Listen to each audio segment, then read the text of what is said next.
Hello students, social science PSEV YouTube channel ਤੇ ਮੈਂ ਹਰਜਿੰਦਰ ਸਿੰਘ ਆਪ ਜੀ ਦਾ ਹਾਰਦਿਕ ਸਵਾਗਤ ਕਰਦਾ ਹਾਂ। ਇਸ ਚੈਨਲ ਤੇ ਤੁਹਾਨੂੰ ਪੰਜਾਬ ਸਕੂਲ ਸਿੱਖਿਆ ਬੋਰਡ ਸਮਾਜਿਕ ਸਿੱਖਿਆ ਵਿਸ਼ੇ ਲਈ ਵੀਡੀਓਜ਼ ਪੰਜਾਬੀ ਅਤੇ ਇੰਗਲਿਸ਼ ਮੀਡੀਅਮ ਦੇ ਵਿੱਚ ਮਿਲਣਗੀਆਂ। ਸੋ ਸਾਰੇ ਬੱਚੇ ਜਲਦੀ ਤੋਂ ਜਲਦੀ ਚੈਨਲ ਨੂੰ ਸਬਸਕ੍ਰਾਈਬ ਕਰੋ ਅਤੇ ਬੈਲ ਆਈਕਨ ਨੂੰ ਆਲ ਤੇ ਪ੍ਰੈਸ ਕਰੋ ਤਾਂ ਕਿ ਨਵੀਂ ਵੀਡੀਓ ਦਾ ਨੋਟੀਫਿਕੇਸ਼ਨ ਤੁਹਾਨੂੰ ਤੁਰੰਤ ਪ੍ਰਾਪਤ ਹੋ ਜਾਵੇ। ਨਾਲ ਹੀ ਵੀਡੀਓ ਨੂੰ ਲਾਈਕ ਕਰੋ ਅਤੇ ਦੂਜੇ ਬੱਚਿਆਂ ਦੇ ਨਾਲ ਵੱਧ ਤੋਂ ਵੱਧ ਸ਼ੇਅਰ ਕਰੋ ਤਾਂ ਕਿ ਵੱਧ ਤੋਂ ਵੱਧ ਸਟੂਡੈਂਟਸ ਇਸ ਦਾ ਫਾਇਦਾ ਲੈ ਸਕਣ ਅਤੇ ਚੈਨਲ ਦੇ ਨਾਲ ਜੁੜ ਸਕਣ। ਆਓ ਸ਼ੁਰੂਆਤ ਕਰਦੇ ਹਾਂ 7th ਕਲਾਸ ਦੇ ਫਸਟ ਲੈਸਨ ਦੇ ਸੈਕੰਡ ਪਾਰਟ ਦੀ। ਇਸ ਦਾ ਪਹਿਲਾ ਪਾਰਟ ਮੈਂ ਆਲਰੇਡੀ ਚੈਨਲ ਤੇ ਅਪਲੋਡ ਕਰ ਚੁੱਕਾ ਹਾਂ। ਸੋ ਜਿਨ੍ਹਾਂ ਬੱਚਿਆਂ ਨੇ ਫਸਟ ਪਾਰਟ ਨਹੀਂ ਦੇਖਿਆ ਉਹ ਪਹਿਲਾਂ ਚੈਨਲ ਦੀ ਪਲੇਲਿਸਟ ਦੇ ਵਿੱਚ ਜਾ ਕੇ ਫਸਟ ਪਾਰਟ ਦੇਖ ਲੈਣ। ਚਲੋ ਸ਼ੁਰੂਆਤ ਕਰਦੇ ਹਾਂ ਆਪਾਂ। ਪਿਛਲੇ ਪਾਰਟ ਦੇ ਵਿੱਚ ਆਪਾਂ ਵਾਤਾਵਰਨ ਦੇ ਬਾਰੇ ਪੜ੍ਹਿਆ ਸੀ, ਤੁਹਾਨੂੰ ਡਿਟੇਲ ਦੇ ਵਿੱਚ ਇਸ ਨੂੰ ਮੈਂ ਕਵਰ ਕਰਵਾਇਆ ਸੀ। ਫਿਰ ਤੁਹਾਨੂੰ ਮੈਂ ਅੱਗੇ ਦੱਸਿਆ ਸੀ ਵੀ ਵਾਤਾਵਰਨ ਦਿਵਸ ਤੁਹਾਡੇ ਤੋਂ ਪੁੱਛਿਆ ਸੀ ਵੀ ਦੱਸੋ ਕਮੈਂਟ ਬਾਕਸ ਦੇ ਵਿੱਚ, ਤਾਂ ਸਾਰੇ ਬੱਚਿਆਂ ਨੇ ਤੁਸੀਂ ਜ਼ਰੂਰ ਰਿਪਲਾਈ ਕਰਨਾ। ਤਾਂ ਜਿਹੜਾ ਵਾਤਾਵਰਨ ਦਿਵਸ ਹੈ ਕਦੋਂ ਮਨਾਇਆ ਜਾਂਦਾ ਬੇਟਾ, ਉਹ 5 ਜੂਨ ਨੂੰ। ਅੱਗੇ ਤੋਂ ਜਿਹੜਾ ਵੀ ਕੁਐਸਚਨ ਪੁੱਛਿਆ ਕਰੋ ਮੈਂ ਕਮੈਂਟ ਬਾਕਸ ਦੇ ਵਿੱਚ ਤੁਸੀਂ ਜ਼ਰੂਰ ਰਿਪਲਾਈ ਕਰਿਆ ਕਰੋ।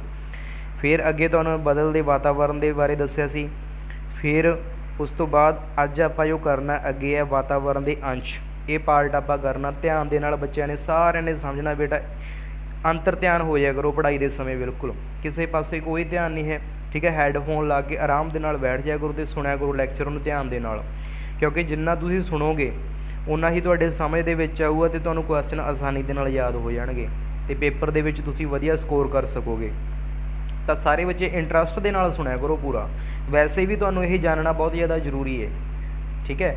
ਨੰਬਰਾਂ ਦੀ ਤਾਂ ਅਲੱਗ ਗੱਲ ਰਹਿ ਗਈ, ਜੇਕਰ ਆਪਾਂ ਨੋਰਮਲੀ ਗੱਲ ਕਰੀਏ ਵੈਸੇ ਵੀ ਤੁਹਾਡੇ ਵਾਸਤੇ ਇਹ ਗਿਆਨ ਆ ਜਿਹੜਾ ਜਾਣਨਾ ਬਹੁਤ ਜ਼ਿਆਦਾ ਜ਼ਰੂਰੀ ਹੈ, ਪਤਾ ਹੋਣਾ ਚਾਹੀਦਾ ਇਹਨਾਂ ਚੀਜ਼ਾਂ ਬਾਰੇ ਤੁਹਾਨੂੰ, ਠੀਕ ਹੈ।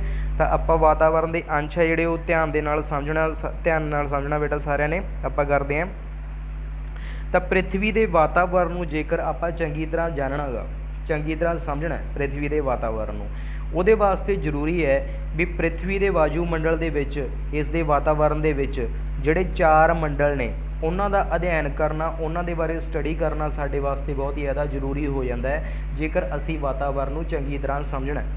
ਤਾਂ ਉਹ ਕਿਹੜੇ ਕਿਹੜੇ ਨੇ? ਉਹ ਨੇਗੇ ਵਾਯੂਮੰਡਲ, ਥਲ ਮੰਡਲ, ਜਲ ਮੰਡਲ ਅਤੇ ਜੀਵ ਮੰਡਲ। ਜਦੋਂ ਆਪਾਂ ਇਹਨਾਂ 4 ਮੰਡਲਾਂ ਦੇ ਬਾਰੇ ਚੰਗੀ ਤਰ੍ਹਾਂ ਸਟੱਡੀ ਕਰ ਲਾਂਗੇ ਫਿਰ ਸਾਨੂੰ ਵਾਯੂਮੰਡਲ ਦੀ, ਸਾਡੇ ਇਨਵਾਇਰਮੈਂਟ ਦੀ, ਵਾਤਾਵਰਨ ਦੀ ਚੰਗੀ ਤਰ੍ਹਾਂ ਕੀ ਹੈ ਸਾਡੇ ਪ੍ਰਿਥਵੀ ਦੇ ਬਾਰੇ ਸਮਝ ਆ ਜਾਊਗੀ। ਤਾਂ ਇਸ ਕਰਕੇ ਇਹਨਾਂ 4 ਮੰਡਲਾਂ ਦੇ ਬਾਰੇ ਆਪਾਂ ਚੰਗੀ ਤਰ੍ਹਾਂ ਅਧਿਐਨ ਕਰਦੇ ਹਾਂ, ਚੰਗੀ ਤਰ੍ਹਾਂ ਇਹਨਾਂ ਦੀ ਸਟੱਡੀ ਕਰਦੇ ਹਾਂ। ਤਾਂ ਇਹ ਪਿਕ ਦੇ ਵਿੱਚ ਦਿਖਾਇਆ ਹੋਇਆ ਦੇਖੋ, ਉੱਪਰਲੀ ਸਾਈਡ ਕੀ ਹੈ? ਵਾਯੂਮੰਡਲ ਹੈ। ਉੱਪਰਲੀ ਸਾਈਡ ਕੀ ਹੈ? ਐਟਮੋਸਫੀਅਰ ਕਹਿੰਦੇ ਜਿਸ ਨੂੰ ਵਾਯੂਮੰਡਲ ਹੈ। ਨੀਚੇ ਜਿੱਥੇ ਜੀਵ ਜੰਤੂ ਰਹਿੰਦੇ ਨੇ ਉਹ ਕੀ ਹੈ? ਜੀਵ ਮੰਡਲ ਹੈ। ਇੱਧਰਲੀ ਸਾਈਡ ਆਹ ਕੀ ਹੈ? ਥਲ ਮੰਡਲ ਹੈ ਅਤੇ ਆਹ ਕੀ ਹੈ? ਇਹ ਜਲ ਮੰਡਲ ਹੈ। ਇਹਨਾਂ ਦੇ ਬਾਰੇ ਆਪਾਂ ਅੱਗੇ ਲੈਸਨ ਦੇ ਵਿੱਚ ਚੰਗੀ ਤਰ੍ਹਾਂ ਡਿਟੇਲ ਦੇ ਵਿੱਚ ਜਾਣਕਾਰੀ ਪ੍ਰਾਪਤ ਕਰਾਂਗੇ। ਪਹਿਲਾ ਕੀ ਹੈ ਬੇਟਾ? ਆਪਣਾ ਵਾਯੂਮੰਡਲ, ਠੀਕ ਹੈ। ਤਾਂ ਵਾਯੂਮੰਡਲ ਬਾਰੇ ਚੰਗੀ ਤਰ੍ਹਾਂ ਤੁਸੀਂ ਜਾਣਨਾ ਸਮਝਣਾ ਸਾਰੇ ਬੱਚਿਆਂ ਨੇ। ਧਰਤੀ ਹਵਾ ਦੇ ਗਿਲਾਫ ਦੇ ਨਾਲ ਘਿਰੀ ਹੋਈ ਹੈ।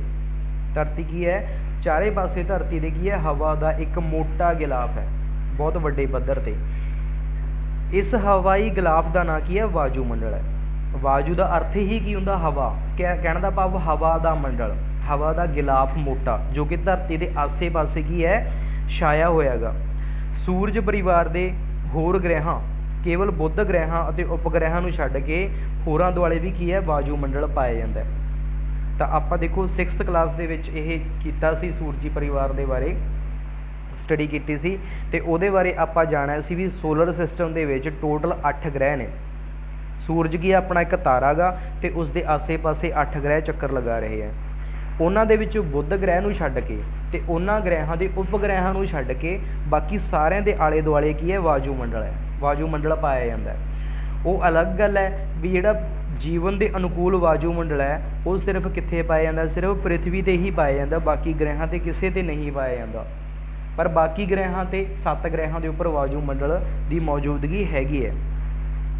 ਭਾਵੇਂ ਧਰਤੀ ਦੇ ਦੁਆਲੇ ਇਹ ਹਵਾ ਦਾ ਗਿਲਾਫ ਹੈ ਜੋ 1600 ਕਿਲੋਮੀਟਰ ਤੱਕ ਹੈ, ਪਰ 99% ਹਵਾ 32 ਕਿਲੋਮੀਟਰ ਦੇ ਘੇਰੇ ਵਿੱਚ ਹੀ ਆਉਂਦੀ ਹੈ। ਜੇਕਰ ਆਪਾਂ ਧਰਤੀ ਤੋਂ, ਆਹ ਧਰਤੀ ਆਪਣੀ, ਇਸ ਤੋਂ ਆਪਾਂ ਉੱਪਰ ਵੱਲ ਨੂੰ ਜਾਂਦੇ ਹਾਂ 1600 ਕਿਲੋਮੀਟਰ ਤੱਕ, ਇਹ ਜਿਹੜਾ ਹਵਾ ਦਾ ਗਿਲਾਫ ਹੈ ਇਹ ਮੌਜੂਦ ਹੈ। कितना 1600 किलोमीटर तक। पर जेकर आपां धरती तो उपर नूं सिर्फ 32 किलोमीटर तक ही जाने आपां, ठीक है, सिर्फ 32 किलोमीटर तक ही 99% हवा की मौजूदगी है, 99%, ठीक है। तो टोटल देखो 1600 किलोमीटर तक ही हवा का गिलाफ छाया हुआ धरती ते। पर जेकर आपां देखिए धरती की सतह तो लैके 32 किलोमीटर के विच ही 99% हवा की मौजूदगी है। फिर देखो धरती की सतह उत्ते ये हवा का गिलाफ जमीन अते पानी नाल मिल के जीव जगत ते पेड़ पौधों की उत्पत्ति अते पालन पोषण का कार्य करता है, ठीक है। एक एक गल नूं पूरा ध्यान नाल समझना। देखो वीडियो थोड़ी जी लंबी हो सकती है, जो आप एक्सप्लेन करते हैं किसी चीज़ में एक्सप्लेनेशन करते हैं उदों वीडियो अपने आप लंबी हो जाती है, पर तुसीं ये बोर नहीं होना जमां भी, ठीक है। जानकारी इकट्ठी करनी है। जो असी बेटा टैसट की तैयारी करते होंगे सीगे, सारा सारा दिन पढ़ी जाते रहते सीगे, ठीक है। वड्डियां तो वड्डियां वीडियोज़ असी देखते होंगे सी। ते देखो तुसीं किसी ने भी बोर नहीं होना इन्हां चीज़ों तो, ठीक है। इंटरस्ट के नाल समझिया करो। धरती की सतह उत्ते इन्हां ने दस्सिआगा ये हवा का गिलाफ आ जो जमीन पानी नाल मिल के जीव जगत के पेड़ पौधों की उत्पत्ति करता है। देखो जीवन के वास्ते किन्ना किन्ना चीज़ों की जरूरत है। जीवन के वास्ते आपां नूं जरूरत है हवा की जरूरत है, देखो, ठीक है, क्योंकि हवा के विच जीव जंतु ते पेड़ पौधे की करते हैं, साह लेंदे ने। इस तो इलावा जमीन की भी जरूरत आपां नूं, क्योंकि जमीन ते मनुख आ जिहड़ा पेड़ पौधे ने, ते इस तो इलावा जीव जंतु ने वो रहिंदे है। ते पानी की भी जरूरत है, क्योंकि पानी दे नाल ही जीवन की उत्पत्ति है। ये सारियां चीज़ां ने जिहड़ियां ये जीव जगत के वास्ते ते पेड़ पौधों की उत्पत्ति के वास्ते की है बहुत ही ज़्यादा जरूरी ने, ठीक है। फिर उस तो बाद अगे वायुमंडल के अंशां विच तापमान नमी, ठीक है जी, वायुमंडल के अंशां विच की तापमान नमी वायु दाब आदि धरती उत्ते कुदरती वातावरण को प्रभावित करते हैं, ठीक है। किहड़ियां चीज़ां, एक तो तापमान हो गया, ठीक है, सूरज तो जिहड़ा तापमान सानूं प्राप्त होंदा है। इस तो इलावा वायुमंडल दे विच नमी मौजूद होंदी है, नमी की मात्रा, ठीक है, पानी दीयां छोटियां छोटियां बूंदां वाटर वैपर्स होंदे नेगे। इस तो इलावा वायु दाब का मतलब की है पृथ्वी के उपर हवा का दबाव, उसनूं आपां की कहने वायु दाब। ये सारियां जिहड़ियां चीज़ां ने ये किस नूं प्रभावित करदियां, ये वातावरण नूं प्रभावित करदियां ने। वातावरण अंशां विचों वायुमंडल विच सब तो वध अदला बदली हुंदी है, ठीक है। जिन्ने भी वातावरण के अंश पाए जाते हैं, चारे अंश, उन्हां दे विचों सब तो ज़्यादा जिहड़ी अदला बदली है वो कित्थे हुंदी है, वो वायुमंडल के विच ही हुंदी है, ठीक है। तो देखो आ इन्हों ने दर्शाया हुआ है कि यह पृथ्वी का एक मॉडल है, ये 71% की है जल है। आ नीला नीला जो दर्शाया हुआ इन्होंने की है, ये वाटर हैगा। तो पृथ्वी की सतह के उपर 71% की पाया जाता है, जल पाया जाता है। तो 29% की पाया जाता, थल पाया जाता है, ठीक है। 29% की है थल है, ओके जी।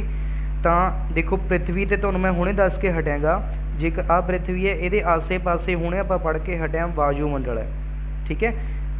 इत्थों लैके पृथ्वी की सतह तो लैके उपर वाल 1600 किलोमीटर की दूरी तक यह वायुमंडल पाया जाता है। पर तुहानूं मैं दस्सिया भी इत्थों लैके 32 किलोमीटर तक ही सारा जिहड़ा 99% जिहड़ियां गैसां ने जां हवावां ने वो मौजूद ने, ठीक है।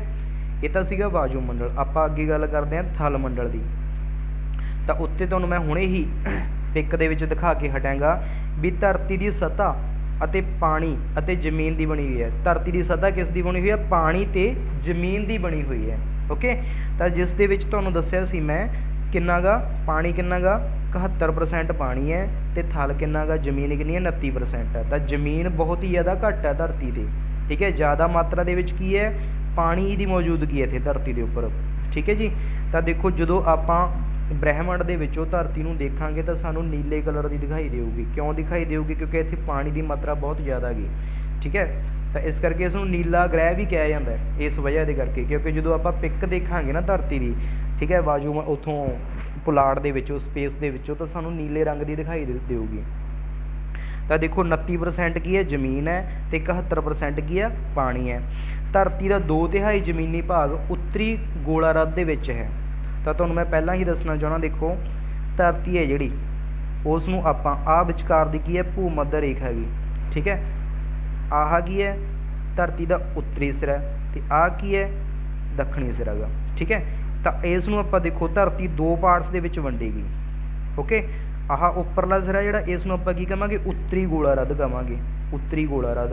तो आह जिहड़ा नीचे वाला सिरा गा इसनूं आपां की कहांगे, नीचे वाले पार्ट नूं दक्षिणी गोलार्ध कहांगे।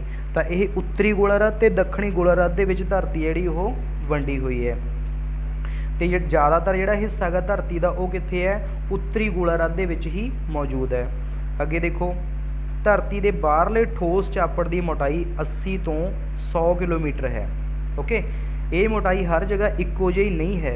यह मोटाई जमीनी भागों में वाधा तो समुद्री भागों में घट होंदी है। देखो प्रैक्टिकल लैसन है, थोड़ा जिहा लंबा जा सकता है, इस करके बेटा बोर नहीं होना। धरती की चापड़ इन्होंने दस्सिया जो आपां देखो धरती है अपनी, ठीक है, इत्थों आपां खुदाई शुरू करांगे नीचे दे वल, तां 80 तो लैके 100 किलोमीटर के विच जिहड़ी थल्ले तक मोटाई हैगी, ठीक है, उसनूं आपां की कहने चापड़ कहने हैं। 80 तो लैके 100 किलोमीटर तक आ जो। ओके जी, तो यह जिहड़ी मोटाई है इक्को जी नहीं हैगी ओह, क्यों? क्योंकि समुद्रां दी जिहड़ी देखो समुद्रां दी जमीन हुंदी है डूंगी हुंदी है, इस करके उत्थे इसकी मोटाई घट होगी, तो जिथे मैदानी भाग होणगे उत्थे इसकी मोटाई वध होगी। ये नॉर्मल गल है। धरती कई प्रकार दी चट्टानां दी बनी हुई है। धरती के चापड़ तो धुर अंदरूनी भागां तक धरती नूं 3 भागां दे विच आपां वंडदे हैं। ओके, उपर तो तुहानूं दसता मैं चापड़ दे बारे दसता, जिहड़ा कि 80 तो 100 है। इस तो इलावा होर 2 भाग ने, इसके टोटल 3 भागां दे विच डिवाइड है धरती, ठीक है। जिहड़ी धरती है जो आप नीचे वाल नूं जावांगे खुदाई करके तो 3 भागां दे विच डिवाइड है वो। ओके जी, तो यह 3 भाग किहड़े-किहड़े ने देखो, समुचे तौर पर धरती के 3 खोल हैं।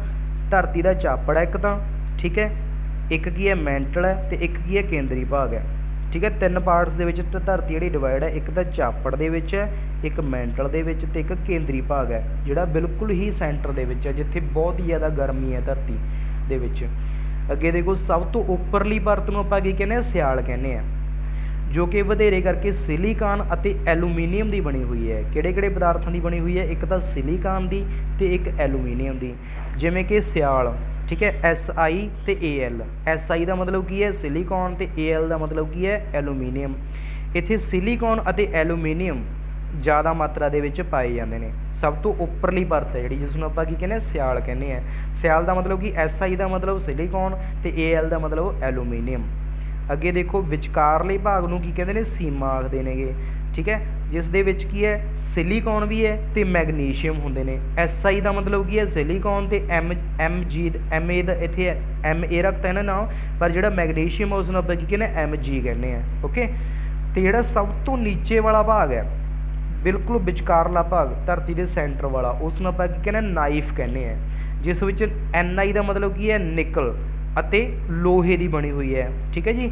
निकल अते FE का मतलब की है लोहा। तो यह सारी की है धरती के 3 पार्ट ने, जिसनों आप सियाल, सीमा ते नाइफ कहने हैं। सियाल, सीमा ते नाइफ याद रखना बेटा तुसी। तो एक तुसी आ याद रखना है, धरती की जी उपरली होगी परत है उसनों आप चापड़ कहने हैं, विचकारली नूं की कहने सेंटर दे विच दूसरे नंबर पर जी होंदी है मैंटल, तो बिल्कुल केंद्री बिल्कुल सेंटर दे विच जिहड़ी आ जाती है उसनों आप की कहने केंद्री भाग कहने हैं। उस तो बाद ये 2 भाग हो गए अपने धरती के, एक तो आप कर लिया वायुमंडल, तो दूसरा किहड़ा कर लिया आप थल मंडल। हुण आपां करदे हां अगे जलमंडल। जलमंडल की है? जलमंडल देखो जिवें इसके नाम तो ही पता लगदा हैगा, धरती का जिहड़ा भाग जल दे नाल ढकिया होया है उसनूं आपां की कहने आ जलमंडल कहने आ। इत्थे सानूं वड्डे वड्डे जिहड़े समुंदर, खाड़ियां डूंघियां डूंघियां, सागर, झीलां, ये सारे इस खेत्र दे विच पाए हुए है। ओके, तो झीलां हो गई, सागर हो गए, समुंदर हो गए, डूंघियां डूंघियां खाड़ियां हो गई आदि की शक्ल विच वड्डा खेतर है जिहड़ा वो जलमंडल ने घेरिया होया। जिवें तुहानूं मैं उपर पिक्चर दे विच दिखाया सी इत्थे कि धरती का जिहड़ा 71% हिस्सा गा जल दे विच ही है, थल तो सिर्फ 29% हिस्सा ही है, 29% हिस्सा ही है। ज़्यादातर तो इसका हिस्सा की है जल दे नाल घिरिया होया है। फिर उस तो बाद देखो बेटा, हाँ जी, धरती नूं पानी वाला ग्रह भी आखते हैं, क्योंकि धरती की सतह ते की है 71% भाग है जिहड़ा वो पानी का ही है। ओके, इस उत्ते की है 5 वड्डे वड्डे महासागर ने, अनेकां समुंदर ने, दरिया ने, झीलां ने, ठीक है। तो इस करके धरती नूं की कहा जाता पानी वाला ग्रह कहा जाता है, जां नीला ग्रह भी कहा जाता है। अगे धरती के पानी खेतर अनेकां शक्तियां द्वारा ਬਣਾਏ ਡੂੰਘੇ ਖੇਤਰ ਹਨ। ਜਿਵੇਂ ਧਰਤੀ ਦਾ ਧਰਾਤਲ ਸਮੁੰਦਰ ਤਲ ਤੋਂ ਉੱਚਾ ਹੁੰਦਾ ਜਾਂਦਾ ਹੈ, ਉਸੇ ਤਰ੍ਹਾਂ ਸਮੁੰਦਰ ਆਪਣੇ ਕੰਢਿਆਂ ਤੋਂ ਆਪਣੇ ਅੰਦਰੂਨੀ ਭਾਗਾਂ ਵੱਲ ਨੂੰ ਡੂੰਘੇ ਹੁੰਦੇ ਚਲੇ ਜਾਂਦੇ ਹਨ। ਦੇਖੋ ਜਿਹੜਾ ਸਮੁੰਦਰ ਹੁੰਦਾ ਗਾ, ਮੰਨ ਲਓ ਆਹ ਸਮੁੰਦਰ ਹੈ, ਠੀਕ ਹੈ ਜੀ, ਆਹ ਆਪਾਂ ਕੀ ਬਣਾਤਾ, ਆਹ ਸਮੁੰਦਰ ਹੈਗਾ, ਓਕੇ, ਆਹ ਸਮੁੰਦਰੀ ਪਾਣੀ ਹੈ। ਸਮੁੰਦਰੀ ਪਾਣੀ ਹੈ ਜਿਹੜਾ ਡੂੰਘਾ ਹੁੰਦਾ ਗਾ। ਜਦੋਂ ਆਪਾਂ ਮੈਦਾਨੀ ਖੇਤਰਾਂ ਦੇ ਵਿੱਚ ਉੱਪਰ ਚੱਲਦੇ ਜਾਵਾਂਗੇ ਤਾਂ ਮੈਦਾਨੀ ਖੇਤਰ ਜਿੱਥੇ ਕਿ ਹਿਊਮਨ ਰਹਿੰਦਾ ਗਾ, ਮਨੁੱਖ ਰਹਿੰਦਾ ਹੈ, ਠੀਕ ਹੈ, ਜੀਵ ਜੰਤੂ ਪੇੜ ਪੌਦੇ ਨੇ, ਉਹ ਭਾਗ ਕੀ ਹੈ, ਸਮੁੰਦਰ ਤਲ ਦੇ ਨਾਲੋਂ ਉੱਚਾ ਹੈਗਾ, ਠੀਕ ਹੈ। ਤੁਸੀਂ ਰੇਲਵੇ ਸਟੇਸ਼ਨਾਂ 'ਤੇ ਸੁਣਿਆ ਹੋਣਾ ਵੀ ਇਸ ਸ਼ਹਿਰ ਦੀ ਜਿਹੜੀ ਉਚਾਈ ਹੈ ਸਮੁੰਦਰ ਤਲ ਤੋਂ ਇਹ 1000 ਫੁੱਟ ਉੱਚੀ ਹੈ, 2000 ਫੁੱਟ, ਇਸ ਤਰ੍ਹਾਂ। ਤਾਂ ਜਿਹੜਾ ਮੈਦਾਨੀ ਭਾਗ ਹੈ ਉਹ ਸਮੁੰਦਰ ਤਲ ਦੇ ਨਾਲੋਂ ਹਮੇਸ਼ਾ ਉੱਚਾ ਹੁੰਦਾ ਗਾ, ਅਤੇ ਸਮੁੰਦਰ ਤਲ ਹੈ ਜਿਹੜਾ ਹਮੇਸ਼ਾ ਉਹ ਕੀ ਹੁੰਦਾ, ਡੂੰਘਾ ਹੁੰਦਾ ਗਾ, ਓਕੇ। ਇਹੀ ਇਹਨਾਂ ਨੇ ਲਿਖਿਆ ਹੋਇਆ। ਸਮੁੰਦਰ ਦਾ ਸਭ ਤੋਂ ਵੱਧ ਪ੍ਰਭਾਵ ਧਰਤੀ ਉੱਤੇ ਜਲਵਾਯੂ ਪੱਖੋਂ ਹੈ। ਧਰਤੀ ਦੇ ਵਿੱਚ ਜਿਹੜਾ ਜਲਵਾਯੂ ਉਤਪੰਨ ਹੁੰਦਾ ਗਾ, ਕਲਾਈਮੇਟ ਜਿਹੜਾ ਹੈ, ਉਹ ਕਿਸ ਦੀ ਵਜ੍ਹਾ ਦੇ ਕਰਕੇ ਹੈ, ਸਮੁੰਦਰ ਦੀ ਵਜ੍ਹਾ ਦੇ ਕਰਕੇ ਹੈ। ਇਹ ਪਾਣੀ ਦਾ ਸੋਮਾ ਹਨ ਆਪਣੇ ਵਾਸਤੇ, ਕਿਉਂਕਿ ਸਭ ਤੋਂ ਵੱਡਾ ਪਾਣੀ ਦਾ ਸਰੋਤ ਕੀ ਆਪਣੇ ਵਾਸਤੇ, ਸਮੁੰਦਰ ਹੁੰਦੇ ਹੈ, ਜਿਹੜਾ ਗਰਮ ਹੋਣ ਮਗਰੋਂ ਬੱਦਲਾਂ ਦਾ ਰੂਪ ਧਾਰਨ ਕਰ ਲੈਂਦਾ ਹੈ, ਓਕੇ। ਕਿਉਂਕਿ ਸਮੁੰਦਰ ਦੇ ਵਿੱਚ ਵੱਡੇ ਪੱਧਰ 'ਤੇ ਬਹੁਤ ਜ਼ਿਆਦਾ ਪਾਣੀ ਪਾਇਆ ਜਾਂਦਾ, ਬਹੁਤ ਜ਼ਿਆਦਾ ਪਾਣੀ ਹੁੰਦਾ ਗਾ, ਤਾਂ ਉਹ ਕੀ ਹੁੰਦਾ ਗਾ, ਸਮੁੰਦਰ ਦਾ ਪਾਣੀ ਸੂਰਜ ਦੀ ਗਰਮੀ ਦੇ ਕਰਕੇ ਬਾਸ਼ਪੀਕਰਨ ਹੁੰਦਾ ਗਾ। ਬਾਸ਼ਪੀਕਰਨ ਦੇ ਕਰਕੇ ਉਹ ਕੀ ਹੁੰਦਾ, ਬੱਦਲਾਂ ਦਾ ਰੂਪ ਧਾਰਨ ਕਰ ਲੈਂਦਾ, ਜੋ ਹਵਾਵਾਂ ਦੇ ਨਾਲ ਕੀ ਆਉਂਦਾ ਹੈ, ਆਪਣੇ ਏਰੀਏ ਦੇ ਵਿੱਚ ਆ ਜਾਂਦਾ ਅਤੇ ਮੈਦਾਨੀ ਭਾਗਾਂ ਦੇ ਵਿੱਚ ਆ ਕੇ ਕੀ ਕਰਦਾ, ਉਹ ਵਰਖਾ ਕਰਦਾ। ਇੱਥੋਂ ਤੱਕ ਕਿ ਸਮੁੰਦਰਾਂ ਤੋਂ ਚੱਲਣ ਵਾਲੀਆਂ ਹਵਾਵਾਂ ਜਲ ਸਮੀਰ ਅਤੇ ਥਲ ਸਮੀਰ ਜਲਵਾਯੂ ਨੂੰ ਸੰਜਮੀ ਬਣਾ ਦਿੰਦੀਆਂ ਹਨ, ਠੀਕ ਹੈ। ਇਹਨਾਂ ਬਾਰੇ ਆਪਾਂ ਅੱਗੇ ਜਲ ਸਮੀਰ ਅਤੇ ਥਲ ਸਮੀਰ ਬਾਰੇ ਅਗਲੇ ਲੈਸਨਾਂ ਦੇ ਵਿੱਚ ਡਿਟੇਲ ਦੇ ਵਿੱਚ ਜਾਣਕਾਰੀ ਹਾਸਲ ਕਰਾਂਗੇ। ਸਾਰੇ ਤੁਹਾਨੂੰ ਇੱਕ ਇੱਕ ਟਰਮ ਹੈ ਜਿਹੜੀ ਡਿਟੇਲ ਦੇ ਵਿੱਚ ਕਵਰ ਕਰਵਾਊਂਗਾ ਮੈਂ, ਕੁਛ ਵੀ ਬਾਕੀ ਨਹੀਂ ਰਹਿਣ ਦਿੰਦਾ। ਬਸ ਇੰਨਾ ਜ਼ਰੂਰ ਹੈ ਵੀ ਤੁਸੀਂ ਸਾਰੇ ਚੈਨਲ ਦੇ ਨਾਲ ਜੁੜੇ ਰਹੋ, ਵੀਡੀਓ ਰੈਗੂਲਰ ਦੇਖਦੇ ਰਹੋ। ਇੱਕ ਇੱਕ ਵੀਡੀਓ ਜਿਹੜੀ ਇੱਕ ਇੱਕ ਅੱਖਰ ਆ ਤੁਹਾਨੂੰ ਮੈਂ ਕਲੀਅਰ ਕਰੂੰਗਾ, ਠੀਕ ਹੈ। ਸਮੁੰਦਰੀ ਧਾਰਾਵਾਂ ਅਤੇ ਜਵਾਰ ਭਾਟਾ ਨਾਲ ਲੱਗਦੇ ਖੇਤਰਾਂ 'ਤੇ ਬਹੁਤ ਪ੍ਰਭਾਵ ਪਾਉਂਦੇ ਹਨ, ਓਕੇ ਜੀ। ਸਮੁੰਦਰੀ ਧਾਰਾਵਾਂ ਆਉਂਦੀਆਂ ਨੇ, ਵੱਡੀਆਂ ਵੱਡੀਆਂ ਲਹਿਰਾਂ ਉੱਠਦੀਆਂ ਨੇ, ਜਵਾਰ ਭਾਟੇ ਉੱਠਦੇ ਨੇਗੇ, ਇਹ ਨਾਲ ਲੱਗਦੇ ਖੇਤਰਾਂ 'ਤੇ ਕਾਫੀ ਜ਼ਿਆਦਾ ਡੂੰਘਾ ਪ੍ਰਭਾਵ ਪਾਉਂਦੇ ਨੇ। ਤਾਂ ਸਮੁੰਦਰ ਸਾਡੇ ਲਈ ਬਹੁਤ ਜ਼ਿਆਦਾ ਇੰਪੋਰਟੈਂਟ ਬਣ ਜਾਂਦਾ ਗਾ। ਇਹਨਾਂ ਦਾ ਵਪਾਰ ਅਤੇ ਜਹਾਜ਼ਰਾਨੀ 'ਤੇ ਬਹੁਤ ਪ੍ਰਭਾਵ ਪੈਂਦਾ ਹੈ। ਜਿਹੜੀਆਂ ਸਮੁੰਦਰੀ ਲਹਿਰਾਂ ਚੱਲਦੀਆਂ ਨੇ ਵੱਡੀਆਂ ਵੱਡੀਆਂ, ਠੀਕ ਹੈ, ਜਵਾਰ ਭਾਟੇ ਉੱਠਦੇ ਨੇਗੇ, ਉਹਨਾਂ ਸਾਰੀਆਂ ਚੀਜ਼ਾਂ ਦਾ ਜਿਹੜੇ ਸਮੁੰਦਰ ਦੇ ਵਿੱਚ ਜਹਾਜ਼ ਚੱਲਦੇ ਨੇ, ਵਪਾਰ ਕਰਦੇ ਨੇ ਜਾਂ ਯਾਤਰੀਆਂ ਦੇ ਜਹਾਜ਼ ਨੇ, ਉਹਨਾਂ 'ਤੇ ਡੂੰਘਾ ਪ੍ਰਭਾਵ ਪੈਂਦਾ, ਉਹਨਾਂ ਦੇ ਸਹਾਰੇ ਹੀ ਚੱਲਦੇ ਆ ਉਹ ਲਗਭਗ। ਇਸ ਲਈ ਮਨੁੱਖ ਨੂੰ ਸਮੁੰਦਰਾਂ ਵੱਲ ਬਹੁਤ ਧਿਆਨ ਦੇਣਾ ਚਾਹੀਦਾ ਹੈ, ਉਹਨਾਂ ਦੀ ਰੱਖਿਆ ਕਰਨੀ ਚਾਹੀਦੀ ਹੈ। ਜਿਵੇਂ ਅੱਜ ਕੱਲ੍ਹ ਦੇ ਮਨੁੱਖ ਨੇ ਜਿਹੜੇ, ਉਹ ਆਪਣੇ ਉਦੇਸ਼ਾਂ ਦੀ ਪੂਰਤੀ ਦੇ ਵਾਸਤੇ ਸਮੁੰਦਰੀ ਪਾਣੀ ਨੂੰ ਵੀ ਗੰਧਲਾ ਕਰ ਰਹੇ ਹੈ, ਜੀਵ ਜੰਤੂਆਂ ਦੀ ਜ਼ਿੰਦਗੀ ਨੂੰ ਖਤਰਾ ਪਹੁੰਚਾ ਰਹੇ ਹੈ। ਇਹਨਾਂ ਚੀਜ਼ਾਂ ਦੇ ਵੱਲ ਸਾਨੂੰ ਵਿਸ਼ੇਸ਼ ਤੌਰ 'ਤੇ ਗੌਰ ਕਰਨਾ ਚਾਹੀਦਾ, ਠੀਕ ਹੈ ਜੀ। ਅੱਗੇ ਆ ਗਿਆ ਆਪਣਾ ਚੌਥਾ ਪੁਆਇੰਟ ਹੈ ਜੀਵ ਮੰਡਲ। ਜੀਵ ਮੰਡਲ ਦੇਖੋ ਆਪਾਂ ਤਿੰਨੇ ਮੰਡਲ ਪੜ੍ਹ ਲਏ। ਹੁਣ ਉਪਰੋਕਤ ਤਿੰਨਾਂ ਮੰਡਲਾਂ ਤੋਂ ਇਲਾਵਾ ਧਰਤੀ ਦੀ ਸਤ੍ਹਾ ਉੱਤੇ ਇੱਕ ਅਜਿਹਾ ਸਭ ਤੋਂ ਜ਼ਿਆਦਾ ਮਹੱਤਵਪੂਰਨ ਮੰਡਲ ਹੈ ਜਿਸ ਨੂੰ ਆਪਾਂ ਕੀ ਕਹਿੰਦੇ ਹਾਂ, ਜੀਵ ਮੰਡਲ ਕਹਿੰਦੇ ਹਾਂ, ਓਕੇ। ਕਿਉਂ? ਕਿਉਂਕਿ ਇਸ ਦੇ ਵਿੱਚ ਕੀ ਨੇ, ਮਨੁੱਖ ਰਹਿੰਦੇ ਨੇ, ਜੀਵ ਜੰਤੂ ਰਹਿੰਦੇ ਨੇ, ਪੇੜ ਪੌਦੇ ਰਹਿੰਦੇ ਨੇ, ਜਿੱਥੇ ਕੁਦਰਤੀ ਤੱਤਾਂ ਦਾ ਪ੍ਰਭਾਵ ਪ੍ਰਤੱਖ ਤੌਰ 'ਤੇ ਨਜ਼ਰ ਆਉਂਦਾ, ਉਸ ਨੂੰ ਕੀ ਕਹਿੰਦੇ ਨੇ, ਜੀਵ ਮੰਡਲ ਕਹਿੰਦੇ ਆ। ਜਿਹੜੇ ਕੁਦਰਤੀ ਤੱਤ ਨੇ, ਜਿਵੇਂ ਜਲਵਾਯੂ ਹੋ ਗਿਆ ਆਪਣਾ, ਵਾਯੂ ਮੰਡਲ ਹੋ ਗਿਆ, ਥਲ ਮੰਡਲ ਹੋ ਗਿਆ, ਜਲ ਮੰਡਲ, ਇਹਨਾਂ ਤਿੰਨਾਂ ਦਾ ਪ੍ਰਭਾਵ ਆ ਜਿਹੜਾ ਜੀਵ ਮੰਡਲ 'ਤੇ ਪ੍ਰਤੱਖ ਤੌਰ 'ਤੇ ਨਜ਼ਰ ਆਉਂਦਾ। ਤਾਈਓ ਹੀ ਧਰਤੀ 'ਤੇ ਜੀਵਨ ਸੰਭਵ ਹੈ, ਕਿਉਂਕਿ ਇਹਨਾਂ ਤਿੰਨਾਂ ਦੀ ਬਦੌਲਤ ਆਪਾਂ ਮਨੁੱਖ ਹੈ ਜਿਹੜੇ ਧਰਤੀ 'ਤੇ ਜਿਉਂਦੇ ਹਾਂ। ਹਵਾ ਦੇ ਵਿੱਚ ਆਪਾਂ ਸਾਹ ਲੈਂਦੇ ਹਾਂ ਤਾਂ ਆਪਣੇ ਵਾਸਤੇ ਵਾਯੂ ਮੰਡਲ ਜ਼ਰੂਰੀ ਹੈ। ਜਲ ਆਪਾਂ ਪੀਂਦੇ ਹਾਂ, ਇਸ ਕਰਕੇ ਆਪਣੇ ਵਾਸਤੇ ਜਲ ਮੰਡਲ ਜ਼ਰੂਰੀ ਹੈ, ਅਤੇ ਥਲ 'ਤੇ ਆਪਾਂ ਰਹਿੰਦੇ ਹਾਂ, ਇਸ ਕਰਕੇ ਆਪਣੇ ਵਾਸਤੇ ਥਲ ਮੰਡਲ ਬਹੁਤ ਜ਼ਿਆਦਾ ਜ਼ਰੂਰੀ ਹੈ। ਇਹ ਮੰਡਲ ਤਿੰਨਾਂ ਮੰਡਲਾਂ, ਜਲ ਮੰਡਲ, ਥਲ ਮੰਡਲ ਅਤੇ ਵਾਯੂ ਮੰਡਲ ਦਾ ਸੁਮੇਲ ਕਰਕੇ ਹੀ ਹੋਂਦ ਵਿੱਚ ਆਉਂਦੇ ਹਨ। ਤੁਹਾਨੂੰ ਦੱਸ ਚੁੱਕਿਆ ਮੈਂ, ਕਿਉਂਕਿ ਜਿਹੜਾ ਜੀਵ ਮੰਡਲ ਹੈ, ਜੀਵ ਜੰਤੂ ਇਹ ਕਿੱਥੋਂ ਪੈਦਾ ਹੋਏ ਨੇ, ਇਹ ਤਿੰਨੇ ਮੰਡਲਾਂ ਦੇ ਸਹਿਯੋਗ ਦੇ ਨਾਲ ਹੀ, ਸੁਮੇਲ ਦੇ ਨਾਲ ਹੀ ਇਹ ਜੀਵ ਮੰਡਲ ਹੈ ਜਿਹੜਾ ਉਹ ਧਰਤੀ ਦੇ ਉੱਪਰ ਹੋਂਦ ਦੇ ਵਿੱਚ ਹੈ। ਜੀਵ ਮੰਡਲ ਵਿੱਚ ਕਈ ਜੀਵ ਜੰਤੂ ਅਤੇ ਪੇੜ ਪੌਦੇ ਹੁੰਦੇ ਹਨ ਜਿਸ ਨੂੰ ਜੀਵ ਜਗਤ ਆਖਦੇ ਹਨ, ਓਕੇ। ਤਾਂ ਜੀਵ ਮੰਡਲ ਦੇ ਵਿੱਚ ਕੀ ਆ, ਬਹੁਤ ਸਾਰੇ ਪੇੜ ਪੌਦੇ ਹੁੰਦੇ ਨੇ, ਬਹੁਤ ਸਾਰੇ ਜੀਵ ਜੰਤੂ ਹੁੰਦੇ ਨੇ, ਮਨੁੱਖ ਵੀ ਉਹਨਾਂ ਦੇ ਵਿੱਚ ਹੀ ਹੁੰਦੇ ਨੇ।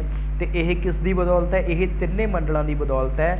ਕਿਹੜੇ ਕਿਹੜੇ ਮੰਡਲ ਨੇ ਉਹ, ਜਲ ਮੰਡਲ, ਥਲ ਮੰਡਲ ਅਤੇ ਵਾਯੂ ਮੰਡਲ। ਇਹਨਾਂ ਤਿੰਨਾਂ ਦੀ ਬਦੌਲਤ ਜਿਹੜਾ ਜੀਵ ਮੰਡਲ ਹੈ ਉਹ ਧਰਤੀ ਦੇ ਉੱਪਰ ਮੌਜੂਦ ਹੈ। ਜੀਵ ਜੰਤੂ ਮੌਜੂਦ ਨੇ, ਪੇੜ ਪੌਦੇ ਮੌਜੂਦ ਨੇ, ਇਸ ਤੋਂ ਇਲਾਵਾ ਕੌਣ ਮੌਜੂਦ ਹੈ, ਮਨੁੱਖ ਮੌਜੂਦ ਹੈ, ਓਕੇ ਜੀ, ਜਿਹੜਾ ਕਿ ਧਰਤੀ ਦਾ ਮਾਲਕ ਬਣਿਆ ਬੈਠਾ ਗਾ, ਉਸ ਤੋਂ ਬਾਅਦ ਦੇਖੋ ਜੀਵ ਮੰਡਲ, ਜੀਵ ਮੰਡਲ ਦੇ ਵਿੱਚ ਕਿਹੜਾ ਕੁਛ ਹੈਗਾ, ਦੇਖੋ ਵਾਯੂਮੰਡਲ, ਥਲ ਮੰਡਲ ਅਤੇ ਜਲ ਮੰਡਲ ਦੇ ਸਮੁੱਚੇ ਪ੍ਰਭਾਵ ਸਦਕਾ ਹੋਂਦ ਵਿੱਚ ਆਇਆ ਹੈ ਜਾਂ ਹੋਂਦ ਵਿੱਚ ਆਉਂਦਾ ਹੈ। ਓਕੇ ਜੀ, ਤਾਂ ਜੀਵ ਮੰਡਲ ਕਿਸ ਦੇ ਪ੍ਰਭਾਵ ਸਦਕਾ ਹੋਂਦ ਦੇ ਵਿੱਚ ਹੈਗਾ, ਕਿਸ ਦੀ ਵਜ੍ਹਾ ਦੇ ਕਰਕੇ ਆਪਣੇ ਜੀਵ ਜੰਤੂਆਂ ਦੀ ਮੌਜੂਦਗੀ ਹੈ, ਪੇੜ ਪੌਦਿਆਂ ਦੀ ਮੌਜੂਦਗੀ ਹੈ, ਉਹ ਵਾਯੂਮੰਡਲ ਦੀ ਵਜ੍ਹਾ ਕਰਕੇ ਹੈ, ਥਲ ਮੰਡਲ ਅਤੇ ਜਲ ਮੰਡਲ ਦੀ ਵਜ੍ਹਾ ਕਰਕੇ ਹੈ। ਓਕੇ, ਅੱਗੇ ਦੇਖੋ ਜੀਵ ਜਗਤ, ਜੀਵ ਮੰਡਲ ਵਿਚਲੇ ਅਨੇਕ ਕਿਸਮ ਦੇ ਜੀਵ ਜੰਤੂਆਂ ਅਤੇ ਪੇੜ ਪੌਦਿਆਂ ਨੂੰ ਜੀਵ ਜਗਤ ਆਖਦੇ ਹਨ। ਠੀਕ ਹੈ, ਤਾਂ ਜਿਹੜੇ ਜੀਵ ਮੰਡਲ ਦੇ ਵਿੱਚ ਬਹੁਤ ਤਰ੍ਹਾਂ ਦੇ ਜੀਵ ਜੰਤੂ ਹੁੰਦੇ ਨੇ, ਪੇੜ ਪੌਦੇ ਹੁੰਦੇ ਨੇ, ਮਨੁੱਖ ਵੀ ਆ ਜਾਂਦੇ ਨੇ, ਅਲੱਗ ਅਲੱਗ ਤਰ੍ਹਾਂ ਦੀਆਂ ਪ੍ਰਜਾਤੀਆਂ ਪਾਈਆਂ ਜਾਂਦੀਆਂ ਨੇ ਇੱਥੇ। ਪੇੜ ਪੌਦਿਆਂ ਦੀਆਂ ਵੀ ਬਹੁਤ ਸਾਰੀਆਂ ਪ੍ਰਜਾਤੀਆਂ ਨੇ। ਠੀਕ ਹੈ, ਇਸ ਤੋਂ ਇਲਾਵਾ ਜਾਨਵਰਾਂ ਦੀਆਂ ਬਹੁਤ ਸਾਰੀਆਂ ਪ੍ਰਜਾਤੀਆਂ ਨੇ। ਇਹਨਾਂ ਸਾਰਿਆਂ ਨੂੰ ਆਪਾਂ ਕੀ ਕਹਿੰਦੇ ਹਾਂ, ਜੀਵ ਜਗਤ ਕਹਿੰਦੇ ਹਾਂ। ਅੱਗੇ ਦੇਖੋ ਆਪਣਾ ਲਾਸਟ ਪਾਰਟ ਹੈ ਇਹ ਲੈਸਨ ਦਾ। ਹਾਂਜੀ, ਮਨੁੱਖੀ ਵਾਤਾਵਰਨ। ਮਨੁੱਖੀ ਵਾਤਾਵਰਨ ਕੀ ਹੈ, ਸੰਸਾਰ ਦਾ ਵਰਤਮਾਨ ਭੂ ਦ੍ਰਿਸ਼ ਕੇਵਲ ਕੁਦਰਤੀ ਸ਼ਕਤੀਆਂ ਦੇ ਪ੍ਰਭਾਵ ਸਦਕਾ ਹੀ ਨਹੀਂ, ਸਗੋਂ ਤਕਨੀਕੀ ਵਿਕਾਸ ਅਤੇ ਮਨੁੱਖੀ ਸੋਚ ਨੇ ਵੀ ਕੁਦਰਤੀ ਵਾਤਾਵਰਨ ਵਿੱਚ ਲੋੜ ਅਨੁਸਾਰ ਪਰਿਵਰਤਨ ਲਿਆਂਦਾ ਹੈ। ਓਕੇ ਜੀ, ਤਾਂ ਜਿਹੜੇ ਆਪਾਂ ਦੇਖਦੇ ਹਾਂ ਧਰਤੀ ਦੇ ਵਿੱਚ ਚੇਂਜਸ ਆਪਾਂ ਦੇਖਦੇ ਹਾਂ, ਉਹ ਸਿਰਫ ਧਰਤੀ ਦੀ ਵਜ੍ਹਾ ਕਰਕੇ ਨਹੀਂ ਹੈਗਾ, ਜੀਵ ਜਗਤ ਦੀ ਵਜ੍ਹਾ ਦੇ ਕਰਕੇ ਨਹੀਂ ਹੈਗਾ, ਉਹ ਕਿਸ ਦੀ ਵਜ੍ਹਾ ਦੇ ਕਰਕੇ ਵੀ ਹੈ, ਮਨੁੱਖੀ ਸੋਚ ਅਤੇ ਕੁਦਰਤੀ ਵਾਤਾਵਰਨ ਦੇ ਵਿੱਚ ਆਪਸ ਦੇ ਵਿੱਚ ਅੰਤਰ ਨਿਰਭਰਤਾ ਦੀ ਵਜ੍ਹਾ ਕਰਕੇ ਵੀ ਹੈ। ਕਿਉਂਕਿ ਮਨੁੱਖ ਨੇ ਧਰਤੀ ਦੇ ਉੱਪਰ ਬਹੁਤ ਹੀ ਜ਼ਿਆਦਾ ਡੂੰਘਾ ਪ੍ਰਭਾਵ ਪਾਇਆ ਹੋਇਆ। ਓਕੇ, ਮਨੁੱਖ ਦੀਆਂ ਗਤੀਵਿਧੀਆਂ ਨੇ। ਮਨੁੱਖ ਵਿਕਾਸ ਦੇ ਰਾਹ ਵਿੱਚੋਂ ਕਈ ਪੜਾਵਾਂ ਵਿੱਚੋਂ ਲੰਘਿਆ ਹੈ। ਦੇਖੋ ਸ਼ੁਰੂਆਤ ਦੇ ਵਿੱਚ ਮਨੁੱਖ ਸੀ ਜੰਗਲਾਂ ਦੇ ਵਿੱਚ ਰਹਿੰਦਾ ਸੀਗਾ, ਫਿਰ ਉਸਨੇ ਖੇਤੀਬਾੜੀ ਸ਼ੁਰੂ ਕਰਤੀ ਹੌਲੀ ਹੌਲੀ, ਫਿਰ ਹੌਲੀ ਹੌਲੀ ਉਦਯੋਗ ਧੰਦਿਆਂ 'ਤੇ ਆ ਗਿਆ। ਤਾਂ ਅੱਜ ਦਾ ਮਨੁੱਖ ਹੈ ਜਿਹੜਾ, ਉਹ ਪੂਰੀ ਤੌਰ 'ਤੇ ਕਿਸ 'ਤੇ ਡਿਪੈਂਡੈਂਟ ਹੈ, ਵਾਤਾਵਰਨ 'ਤੇ ਡਿਪੈਂਡੈਂਟ ਹੈ। ਓਕੇ, ਤਾਂ ਵਾਤਾਵਰਨ 'ਤੇ ਹੀ ਬਹੁਤ ਜ਼ਿਆਦਾ ਪ੍ਰਭਾਵ ਪਾਉਂਦਾ ਹੈ। ਓਕੇ, ਤਾਂ ਜਿਹੜਾ ਮਨੁੱਖੀ ਵਿਕਾਸ ਹੈਗਾ ਉਹ ਕਈ ਪੜਾਵਾਂ ਦੇ ਵਿੱਚੋਂ ਲੰਘਿਆ ਹੈਗਾ। ਅਰਥਾਤ ਪਹਿਲਾਂ ਕੀ ਕਰਦਾ ਸੀ ਮਨੁੱਖ, ਜੰਗਲਾਂ ਦੇ ਵਿੱਚ ਰਹਿੰਦਾ ਸੀ, ਸ਼ਿਕਾਰ ਕਰਦਾ ਸੀਗਾ, ਫਿਰ ਪਸ਼ੂ ਪਾਲਦਾ ਰਿਹਾ, ਉਸ ਤੋਂ ਬਾਅਦ ਖੇਤੀਬਾੜੀ ਕਰਨ ਲੱਗ ਗਿਆ, ਫਿਰ ਖਣਿਜ ਕੱਢਣ ਦੇ ਵਿੱਚ ਰੁੱਝਾ ਰਿਹਾ, ਫਿਰ ਉਸਨੇ ਉਦੋਂ ਬਾਅਦ ਕੀ ਕਰਨਾ ਸਟਾਰਟ ਕਰਤਾ, ਉਦਯੋਗ ਅਤੇ ਵਪਾਰ ਕਰਨਾ ਸਟਾਰਟ ਕਰ ਲਿਆ। ਠੀਕ ਹੈ, ਇਹਨਾਂ ਚੀਜ਼ਾਂ ਦੇ ਵਿੱਚ ਜਿਹੜਾ ਮਨੁੱਖ ਹੈ ਉਹ ਉੱਨਤ ਹੋ ਗਿਆ, ਪੂਰੀ ਤਰ੍ਹਾਂ ਡਿਵੈਲਪ ਹੋ ਗਿਆ। ਫਿਰ ਅੱਗੇ ਮਨੁੱਖ ਨੇ ਭੂ ਮੱਧ ਰੇਖੀ ਖੇਤਰਾਂ ਦੇ ਜੰਗਲਾਂ ਨੂੰ ਸਾਫ਼ ਕਰਕੇ ਰਬੜ ਵਰਗੇ ਨਵੇਂ ਦਰੱਖਤ ਲਗਾਏ। ਦੇਖੋ ਮਨੁੱਖਾਂ ਦਾ ਕੀ ਪ੍ਰਭਾਵ ਪਿਆ, ਕਿਵੇਂ ਕਿਵੇਂ ਇਨਵਾਇਰਮੈਂਟ ਦੇ ਵਿੱਚ ਚੇਂਜ ਕੀਤੇ ਇਸਨੇ। ਠੀਕ ਹੈ, ਕਿਵੇਂ ਕਿਵੇਂ ਚੇਂਜ ਕੀਤੇ ਇਸਨੇ। ਭੂ ਮੱਧ ਰੇਖੀ ਖੇਤਰ ਸੀ ਜਿਹੜੇ, ਉੱਥੇ ਜੰਗਲ ਬਹੁਤ ਜ਼ਿਆਦਾ ਨੇ। ਦੇਖੋ ਭੂ ਮੱਧ ਰੇਖਾ 'ਤੇ ਕਿਉਂ ਜੰਗਲ ਜ਼ਿਆਦਾ ਨੇ, ਥੋੜ੍ਹਾ ਜਿਹਾ ਤੁਹਾਨੂੰ ਮੈਂ ਦੱਸ ਦਿੰਦਾ ਗਾ। ਦੇਖੋ ਭੂ ਮੱਧ ਰੇਖਾ ਬਿਲਕੁਲ ਸੈਂਟਰ ਦੇ ਵਿੱਚੋਂ ਦੀ ਗੁਜ਼ਰਦੀ ਹੈ। ਆਹ ਹੋ ਗਿਆ ਉੱਤਰੀ ਗੋਲਾਰਧ, ਆਹ ਹੋ ਗਿਆ ਦੱਖਣੀ ਗੋਲਾਰਧ, ਆਹ ਉੱਤਰੀ ਅਤੇ ਆਹ ਹੋ ਗਿਆ ਦੱਖਣੀ। ਆਹ ਵਿਚਕਾਰ ਦੀ ਕੀ ਹੈ, ਭੂ ਮੱਧ ਰੇਖਾ ਲੰਘਦੀ ਹੈ। ਇੱਥੇ ਸੂਰਜ ਦੀਆਂ ਕਿਰਨਾਂ ਬਿਲਕੁਲ ਸਿੱਧੀਆਂ ਪੈਂਦੀਆਂ ਨੇ। ਓਕੇ ਜੀ, ਸੂਰਜ ਦੀਆਂ ਕਿਰਨਾਂ ਨੇ ਜਿਹੜੀਆਂ ਭੂ ਮੱਧ ਰੇਖਾ 'ਤੇ ਬਿਲਕੁਲ ਕੀ ਪੈਂਦੀਆਂ ਨੇ, ਉਹ ਸਿੱਧੀਆਂ ਪੈਂਦੀਆਂ ਨੇ। ਤਾਂ ਸਿੱਧੇ ਪੈਣ ਦੀ ਵਜ੍ਹਾ ਦੇ ਕਰਕੇ ਇੱਥੇ ਗਰਮੀ ਬਹੁਤ ਜ਼ਿਆਦਾ ਹੁੰਦੀ ਹੈ, ਅਤੇ ਜਿੱਥੇ ਗਰਮੀ ਬਹੁਤ ਜ਼ਿਆਦਾ ਹੁੰਦੀ ਹੈ, ਗਰਮ ਹਵਾਵਾਂ ਹੋ ਕੇ ਉੱਪਰ ਉੱਠ ਜਾਂਦੀਆਂ ਅਤੇ ਉਹਦੀ ਜਗ੍ਹਾ ਠੰਡੀਆਂ ਹਵਾਵਾਂ ਆਉਂਦੀਆਂ ਨੇ, ਅਤੇ ਆਪਣੇ ਨਾਲ ਕੀ ਲੈਂਦੀਆਂ, ਪਾਣੀ ਵੀ ਲਿਆਉਂਦੀਆਂ। ਜਿੱਥੇ ਇੱਥੇ ਬਰਸਾਤ ਬਹੁਤ ਜ਼ਿਆਦਾ ਹੁੰਦੀ ਹੈ, ਤਾਂ ਇਸ ਏਰੀਏ ਦੇ ਵਿੱਚ ਜਦੋਂ ਬਰਸਾਤ ਜ਼ਿਆਦਾ ਹੁੰਦੀ ਹੈ ਤਾਂ ਇੱਥੇ ਜੰਗਲ ਬਹੁਤ ਜ਼ਿਆਦਾ ਮਾਤਰਾ ਦੇ ਵਿੱਚ ਪੈਦਾ ਹੁੰਦੇ ਨੇ। ਤਾਂ ਮਨੁੱਖ ਨੇ ਕੀ ਕੀਤਾ, ਉਹਨਾਂ ਸਾਰੇ ਜੰਗਲਾਂ ਨੂੰ ਸਾਫ਼ ਕਰਕੇ ਉੱਥੇ ਰਬੜ ਵਰਗੇ ਨਵੇਂ ਦਰੱਖਤ ਲਗਾਤੇ, ਅਤੇ ਆਵਾਜਾਈ ਅਤੇ ਢੋਆ ਢੁਆਈ ਦੇ ਵਿਕਾਸ ਹੋਣ ਕਰਕੇ ਆਲੂ, ਮੱਕੀ, ਕਪਾਹ, ਗੰਨਾ, ਚਾਹ, ਠੀਕ ਹੈ, ਇਹ ਵਸਤੂਆਂ ਨੇ ਜਿਹੜੀਆਂ ਉਹ ਦਰੇਡੀਆਂ ਥਾਵਾਂ 'ਤੇ ਵੀ ਬੀਜਣੀਆਂ ਸ਼ੁਰੂ ਕਰਤੀਆਂ। ਸੰਸਾਰ ਇੱਕ ਵਿਸ਼ਵ ਵਿਆਪੀ ਮੰਡੀ ਬਣ ਚੁੱਕਿਆ ਹੁਣ, ਕਿਉਂਕਿ ਮਨੁੱਖ ਨੇ ਨਿਰੰਤਰ ਵਪਾਰ ਦੇ ਵਿੱਚ ਵਾਧਾ ਕੀਤਾ ਗਾ। ਦੇਸ਼ਾਂ ਵਿਦੇਸ਼ਾਂ ਦੇ ਵਿੱਚ ਮਨੁੱਖ ਦਾ ਵਪਾਰ ਆ ਜਿਹੜਾ, ਠੀਕ ਹੈ, ਜਿਹੜਾ ਉਹ ਅਲੱਗ ਅਲੱਗ ਚੀਜ਼ਾਂ ਦਾ ਵਪਾਰ ਕਰਦਾ ਹੈ, ਉਹਦੇ ਵਿੱਚ ਬਹੁਤ ਜ਼ਿਆਦਾ ਵਾਧਾ ਹੋ ਰਿਹਾ ਹੈ। ਅਰਥਾਤ ਜੇ ਕਿਸੇ ਦੇਸ਼ ਵਿੱਚ ਆਲੂ ਦੀ ਪੈਦਾਵਾਰ ਬਹੁਤ ਹੈ ਤਾਂ ਲੋੜ ਅਨੁਸਾਰ ਦੂਸਰੇ ਸਥਾਨ 'ਤੇ ਆਸਾਨੀ ਨਾਲ ਉਸ ਦੀ ਖਪਤ ਮੰਡੀ ਬਣ ਸਕਦੀ ਹੈ। ਜਿੱਥੇ ਮਨੁੱਖ ਆਲੂ ਦਾ ਵਪਾਰ ਬਹੁਤ ਜ਼ਿਆਦਾ ਕਰਦਾ ਗਾ, ਦੂਸਰੇ ਸਥਾਨ 'ਤੇ ਉਹ ਕੀ ਕਰ ਲੈਂਦਾ, ਜਿੱਥੇ ਆਲੂ ਮੰਨ ਲਓ ਕਿ ਘੱਟ ਹੁੰਦੇ ਨੇ, ਘੱਟ ਮਾਤਰਾ ਦੇ ਵਿੱਚ ਹੁੰਦੇ ਨੇ, ਉੱਥੇ ਉਸ ਦੀ ਖਪਤ ਕਰਦਾ ਗਾ। ਕਹਿਣ ਦਾ ਭਾਵ ਇਹ ਹੈ, ਜਿਸ ਥਾਂ 'ਤੇ ਆਲੂ ਉਗਦੇ ਨੇ ਉੱਥੋਂ ਲਿਜਾ ਕੇ ਉਹ ਦੂਸਰੇ ਸਥਾਨਾਂ 'ਤੇ ਵੇਚਦਾ ਜਿੱਥੇ ਆਲੂ ਘੱਟ ਉਗਦੇ ਆ। ਤਾਂ ਇਸ ਤਰ੍ਹਾਂ ਇਹਨਾਂ ਨੇ ਮਨੁੱਖ ਨੇ ਕੀ ਕੀਤਾ, ਮੰਡੀਆਂ ਬਣਾਈਆਂ ਨੇ ਵੱਡੀਆਂ ਵੱਡੀਆਂ। ਇਸੇ ਤਰ੍ਹਾਂ ਹੀ ਮਨੁੱਖ ਨੇ ਦੂਸਰੇ ਦੇਸ਼ਾਂ ਦੇ ਵਧੀਆ ਕਿਸਮ ਦੇ ਬੀਜ ਅਤੇ ਪਸ਼ੂ ਨਸਲਾਂ ਲਿਆ ਕੇ ਸੁਧਾਰ ਕੀਤਾ ਗਾ। ਓਕੇ, ਫਿਰ ਮਨੁੱਖ ਨੇ ਪਹਾੜਾਂ ਵਿੱਚੋਂ ਸੁਰੰਗਾਂ ਬਣਾ ਕੇ ਨਹਿਰਾਂ ਰਾਹੀਂ ਜਹਾਜ਼ ਰਾਹੀਂ, ਜਿਵੇਂ ਪਨਾਮਾ ਅਤੇ ਸੁਏਜ ਨਹਿਰਾਂ, ਇਹ ਦੂਸਰੇ ਦੇਸ਼ਾਂ ਦੀਆਂ ਨੇ ਨਹਿਰਾਂ, ਦਰਿਆਵਾਂ ਦੇ ਬਹਾਓ ਨੂੰ ਮੋੜ ਕੇ ਉਸ ਨੂੰ ਸਿੰਚਾਈ ਲਈ ਵਰਤ ਕੇ, ਖਣਿਜ ਪਦਾਰਥਾਂ ਦਾ ਉਤਪਾਦਨ ਕਰਕੇ ਅਤੇ ਉਦਯੋਗਿਕ ਕੇਂਦਰ ਬਣਾ ਕੇ ਕੁਦਰਤੀ ਸ਼ਕਤੀਆਂ ਉੱਤੇ ਕਾਬੂ ਪਾਇਆ ਹੈ। ਇਹ ਸਾਰੇ ਕੰਮ ਨੇ ਜਿਹੜੇ ਮਨੁੱਖ ਨੇ ਤਕਨੀਕੀ ਵਿਕਾਸ ਦੇ ਰਾਹੀਂ ਕੀਤੇ ਨੇ। ਕੀ ਕੀਤਾ ਇਸਨੇ, ਪਹਾੜਾਂ ਦੇ ਵਿੱਚੋਂ ਦੀ ਕੀ ਕੀਤਾ ਇਸਨੇ, ਸੁਰੰਗਾਂ ਬਣਾਈਆਂ ਨੇ ਪਹਾੜਾਂ ਵਿੱਚੋਂ ਦੀ। ਓਕੇ ਬੇਟਾ, ਮਨੁੱਖ ਨੇ ਕੀ ਕੀਤਾ, ਪਹਾੜਾਂ ਦੇ ਵਿੱਚੋਂ ਦੀ ਸੁਰੰਗਾਂ ਬਣਾਈਆਂ ਨੇ। ਨਹਿਰਾਂ ਅਤੇ ਜਹਾਜ਼ਰਾਨੀ, ਠੀਕ ਹੈ, ਇਹ ਕੀਤੀ ਹੈ ਇਸਨੇ, ਨਹਿਰਾਂ ਬਣਾਈਆਂ ਨੇਗੀਆਂ ਬਹੁਤ ਜ਼ਿਆਦਾ। ਜਹਾਜ਼ਰਾਨੀ ਦਾ ਕੰਮ ਕੀਤਾ ਗਾ।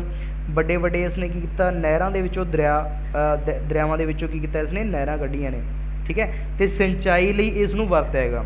ਉਹਨਾਂ ਥਾਵਾਂ ਦੇ ਉੱਪਰ ਪਾਣੀ ਪਹੁੰਚਾਇਆ ਜਿੱਥੇ ਪਾਣੀ ਦੀ ਮਾਤਰਾ ਬਹੁਤ ਜ਼ਿਆਦਾ ਘੱਟ ਸੀ। ਇਸ ਕਰਕੇ ਉਤਪਾਦਨ ਆ ਜਿਹੜਾ ਬਹੁਤ ਜ਼ਿਆਦਾ ਪੱਧਰ 'ਤੇ ਹੋਇਆ ਗਾ। ਜਿਹੜੀਆਂ ਫਸਲਾਂ ਨੇ ਉਹ ਵੱਡੇ ਪੱਧਰ 'ਤੇ ਉਹਨਾਂ ਦਾ ਉਤਪਾਦਨ ਹੋਇਆ ਗਾ। ਇਸ ਤੋਂ ਇਲਾਵਾ ਉਦਯੋਗਿਕ ਕੇਂਦਰ ਬਣੇ ਨੇ। ਓਕੇ, ਕੁਦਰਤੀ ਸ਼ਕਤੀਆਂ ਉੱਤੇ ਇਸਨੇ ਕੀ ਕੀਤਾ, ਕਾਬੂ ਪਾਇਆ। ਮਨੁੱਖ ਦੇ ਉੱਦਮ ਸਦਕਾ ਸਾਰਾ ਸੰਸਾਰ ਆ ਇੱਕ ਗਲੋਬਲ ਪਿੰਡ ਜਾਂ ਗਲੋਬਲ ਵਿਲੇਜ ਦੇ ਵਿੱਚ ਤਬਦੀਲ ਹੋਇਆ ਗਾ। ਓਕੇ, ਗਲੋਬਲ ਪਿੰਡ ਜਾਂ ਗਲੋਬਲ ਵਿਲੇਜ ਦਾ ਮਤਲਬ ਕੀ ਹੈ, ਅੱਜ ਦੇ ਸਮੇਂ ਦੇ ਵਿੱਚ ਤਕਨੀਕੀ ਵਿਕਾਸ ਦੇ ਕਰਕੇ, ਆਵਾਜਾਈ ਦੇ ਸਾਧਨ ਦੇ ਕਰਕੇ ਮਨੁੱਖ ਨੂੰ ਇੱਕ ਦੇਸ਼ ਤੋਂ ਦੂਸਰੇ ਦੇਸ਼ ਦੇ ਵਿੱਚ ਚੀਜ਼ਾਂ ਦੀ ਅਦਲਾ ਬਦਲੀ ਕਰਨੀ, ਵਪਾਰ ਕਰਨਾ ਬਹੁਤ ਜ਼ਿਆਦਾ ਸੌਖਾ ਹੋ ਚੁੱਕਿਆ। ਅੱਜ ਦਾ ਮਨੁੱਖ ਹੈ ਜਿਹੜਾ ਸਿਰਫ ਆਪਣੇ ਦੇਸ਼ ਤੱਕ ਹੀ ਸੀਮਿਤ ਨਹੀਂ ਹੈਗਾ, ਦੂਸਰੇ ਦੇਸ਼ਾਂ ਦੇ ਨਾਲ ਵੀ ਆਸਾਨੀ ਦੇ ਨਾਲ ਵਪਾਰ ਕਰ ਸਕਦਾ ਗਾ। ਇਸ ਕਰਕੇ ਜਿਹੜਾ ਸਮੁੱਚਾ ਗਲੋਬ ਹੈ, ਸਮੁੱਚੀ ਧਰਤੀ ਹੈ, ਉਹ ਇੱਕ ਪਿੰਡ ਦੇ ਵਿੱਚ ਸੰਗਠਿਤ ਹੋ ਰਹੀ ਹੈ, ਜਿਸ ਨੂੰ ਆਪਾਂ ਕੀ ਕਹਿੰਦੇ ਹਾਂ, ਗਲੋਬਲ ਪਿੰਡ ਕਹਿੰਦੇ ਹਾਂ।